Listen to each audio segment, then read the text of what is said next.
மத்திய அரசின் சுற்றுச்சூழல் சட்ட வரைவை எதிர்த்து வால்பாறையில் வரும் 7ஆம் தேதி கடையடைப்பு போராட்டம் நடத்தப்படும் என வியாபாரிகள் அறிவித்துள்ளனர். நம்ம வால்பாறை டூரிஸ்ட் பிளேஸ்ல இருந்து ரிசர்வ் ஃபாரஸ்டா மாத்த போறாங்க. அப்படி ரிசர்வ் ஃபாரஸ்டா மாத்தினாங்கன்னா வெளியிருந்து யாரும் உள்ள வர முடியாதுங்க. அங்க வால்பாறையில வாழ்ற மக்கள் எல்லார் வாழ்வாதாரமும் பயங்கரம் பாதிக்க போகுதுங்க. ஒருவேளை சாப்பாடு கஷ்டப்பட போறாங்க. அந்த அளவுக்கு நிலைமை மாறப்போகுது. ஏன் அப்படின்னா வெளியிருந்து உள்ள வர டூரிஸ்ட் பஸ் லாக் பண்ணிடுவாங்க. உள்ளுக்குள்ள பெட்ரோல் பங்க்கு, ஒயின் ஷாப் எதுவுமே இயங்காதுங்க. எல்லாமே லாக் பண்ணிடுவாங்க.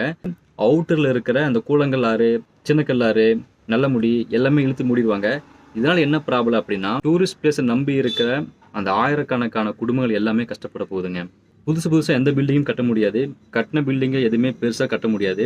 வால்பாறையில் மக்கள் மேக்ஸிமம் இருக்கிறத டூரிஸ்ட் பிளேஸ் நம்பி தான் இருக்காங்க. ஸோ அதுவே லாக் பண்ணிட்டாங்கன்னா, நீ ஃபாரஸ்ட்டை மாற்றிட்டாங்கன்னா வெளியிருந்து யாரும் உள்ளே வர முடியாது. அங்கே வாழ்கிற மக்களை நினச்சி பார்த்தா ரொம்ப கஷ்டமாக இருக்க போகுதுங்க. ஏன்னா அங்கே சாப்பாட்டுக்கு ரொம்ப கஷ்டப்பட போகிறாங்க. புதுசாக எந்த பில்டிங்கும் கட்ட முடியாது.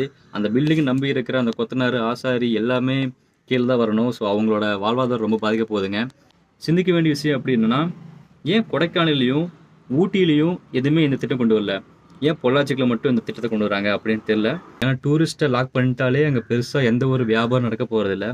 இதை நம்பி இருக்கிற அந்த வால்பாறையில் ஆயிரக்கணக்கான குடும்பம் எல்லாமே கஷ்டப்பட போகுதுங்க.